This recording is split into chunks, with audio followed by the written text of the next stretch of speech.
Halo pemirsa GPR TV, dari Sabang sampai Maroke, dari Biangas hingga Pulau Rote. Bertemu lagi bersama saya Mona Azari Nisak dalam program Kominfo Newsroom. Halo pemirsa GPR TV, dari Sabang sampai Maroke.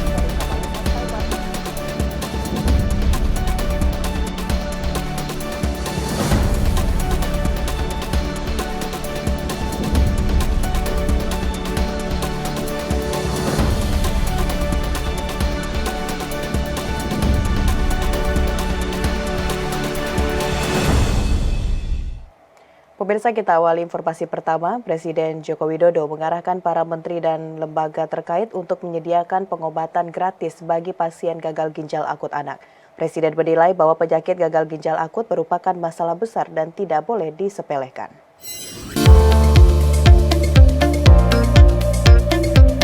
Presiden Republik Indonesia Joko Widodo menggelar rapat internal terkait perkembangan kasus obat penyebab gagal ginjal dengan sejumlah Menteri Kabinet Indonesia Maju, yakni pada Senin 24 Oktober 2022 di Istana Kepresidenan Bogor, Jawa Barat.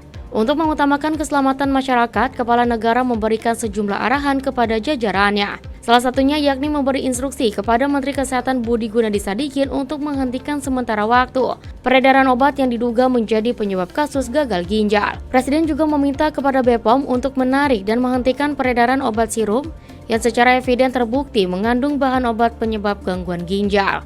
Selain itu, Presiden meminta Kemenkes agar melakukan pencarian terhadap seluruh faktor risiko penyebab kasus gagal ginjal, yakni baik dari obat-obatan maupun potensi penyebab lainnya. Pada arahan lainnya, Presiden menginstruksikan kepada jajarannya untuk menyiapkan pelayanan kesehatan dan pengadaan obat-obatan yang dapat mengatasi dan menangani masalah gagal ginjal di tanah air. Lebih lanjut, Presiden juga memerintahkan jajarannya untuk memastikan fasilitas pengobatan gratis bagi pasien gagal ginjal akut. Ini harus pastikan betul, uji klinis harus dilakukan, laboratorium seluler pada organ ginjal yang terdampak juga betul-betul dilihat betul, sehingga kita bisa memastikan apa yang menjadi penyebab dari gagal ginjal terutama pada anak. Informasi selanjutnya, Kementerian Kesehatan segera mendatangkan antidot atau obat penawar untuk penanganan anak yang mengalami gagal ginjal akut. Kemenkes ditangkan oleh penawar dari Singapura dan Australia.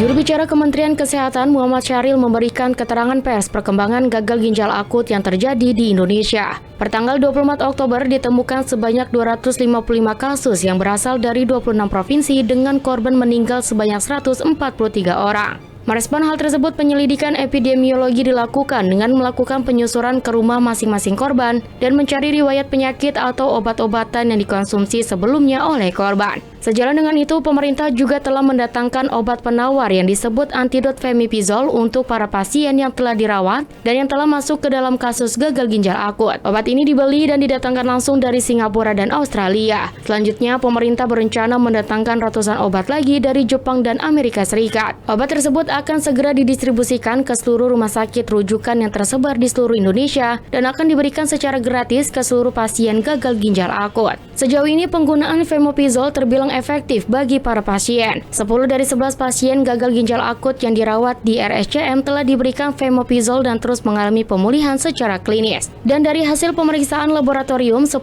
anak tersebut sudah tidak terdeteksi lagi kadar etilen glikol.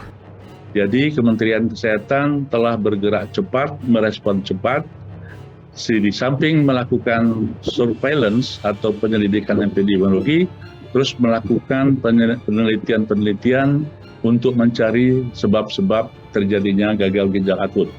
Di antaranya kita sudah menyingkirkan kasus yang disebabkan oleh infeksi, oleh dehidrasi berat, oleh perdarahan berat, termasuk keracunan makanan minuman, dan dengan upaya itu Kementerian Kesehatan bersama IDAI dan profesi yang terkait telah menjurus kepada salah satu penyebab, yaitu adanya keracunan atau intoksikasi obat.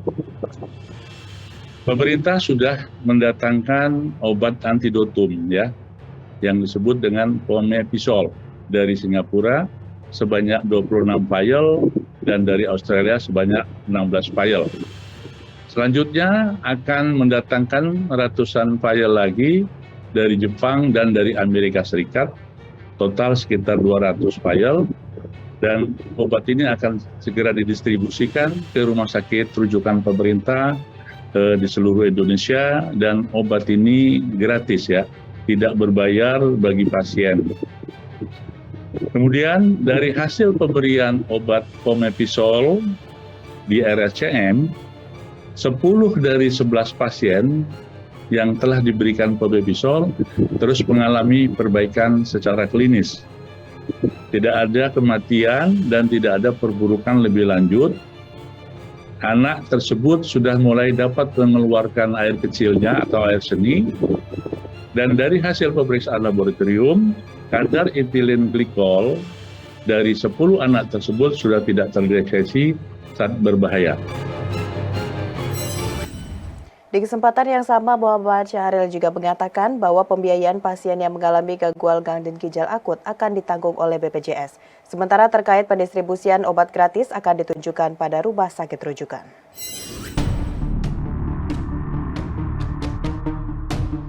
Kementerian Kesehatan Republik Indonesia memastikan bahwa pembiayaan pasien gangguan ginjal akut progresif atipikal di Indonesia ditanggung oleh pemerintah melalui skema pembayaran umum dan Badan Penyelenggara Jaminan Sosial. Hal ini diungkapkan langsung oleh juru bicara Kementerian Kesehatan Muhammad Syahril dalam press conference perkembangan gangguan ginjal akut di Indonesia Selasa 25 Oktober 2022. Syahril mengatakan skema pembiayaan dapat dijamin semua oleh BPJS dengan syarat pasien tersebut merupakan peserta BPJS Kesehatan. Akan tetapi untuk masyarakat yang kurang mampu dan tidak terdaftar di BPJS, maka seluruh biaya pengobatan ditanggung pemerintah daerah. Jadi pembiayaan memang ini pertama melalui skema Jaminan Kesehatan Nasional atau BPJS bagi yang memang anggota. Yang kedua, bagi yang betul-betul tidak mampu, maka pemerintah daerah atau pemerintah pusat akan menanggung semuanya. Syahril juga mengatakan terkait obat atau penawar gagal ginjal akut pada anak juga ditanggung pemerintah dan nantinya pendistribusian obat akan ditunjukkan ke rumah sakit rujukan. Kita langsung melakukan distribusinya ke rumah sakit yang tercatat atau yang saat ini sedang merawat pasien-pasien gagal ginjal. Dan tentu saja kalau memang nanti ada persediaan dan cukup, kita akan memberikan obat-obat itu untuk persediaan tentu saja dengan catatan terbatas kepada rumah sakit rujukan yang memang disiapkan untuk menangani rujukan kasus gagal ginjal akut ini. Pemirsa, Menteri Koordinator Politik Hukum dan Keamanan Mahfud MD menegaskan secara umum penghentian siaran TV analog akan tetap memenuhi ketentuan dalam Undang-Undang Cipta Kerja yaitu tetap pada 2 November 2022 mendatang. Sementara itu Menkominfo Johnny G. Plate juga menyampaikan penyelenggaraan ASO pada 2 November 2022 baru bisa dilaksanakan di 222 kota dan kabupaten, termasuk diantaranya 9 kabupaten kota di Jabodetabek. 2 pekan jelang batas akhir penghentian siaran TV analog ke siaran TV digital pada 2 November 2022 mendatang, Menteri Koordinator Bidang Politik, Hukum, dan Keamanan Mahfud MD dari analog ke digital itu dipastikan akan dilaksanakan bulan November. Dan dimulai secara bertahap karena masih terdapat beberapa hal yang perlu disiapkan secara keseluruhan. Di kesempatan yang sama, Menteri Komunikasi dan Informatika Johnny G. Plate menyampaikan, penyelenggaraan ASO pada 2 November baru bisa dilaksanakan di 222 kota dan kabupaten, termasuk diantaranya 9 kota dan kabupaten di Jabodetabek. Dari sisi infrastruktur multiplex, tanggal 2 November keseluruhan infrastruktur multiplex sudah akan tersedia. Baik yang disiapkan oleh penyelenggara MUX yaitu televisi swasta yang sudah diberikan lisensinya, maupun oleh pemerintah, Kominfo, dan TVRI. Jadi dari sisi infrastruktur secara nasional sudah siap.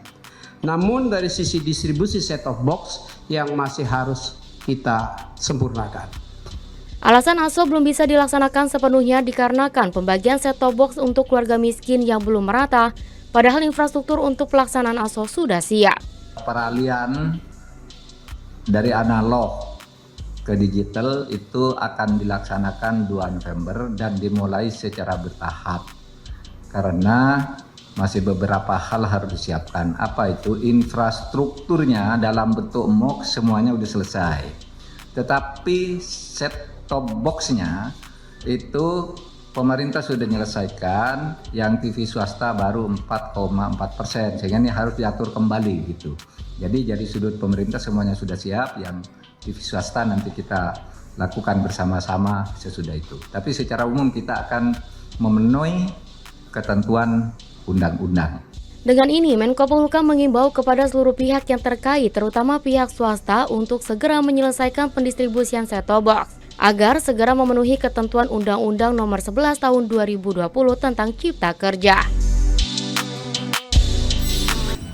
Pemirsa, setelah jeda pariwara, kami akan kembali dengan berbagai informasi lainnya. Tetaplah bersama Kominfo Newsroom.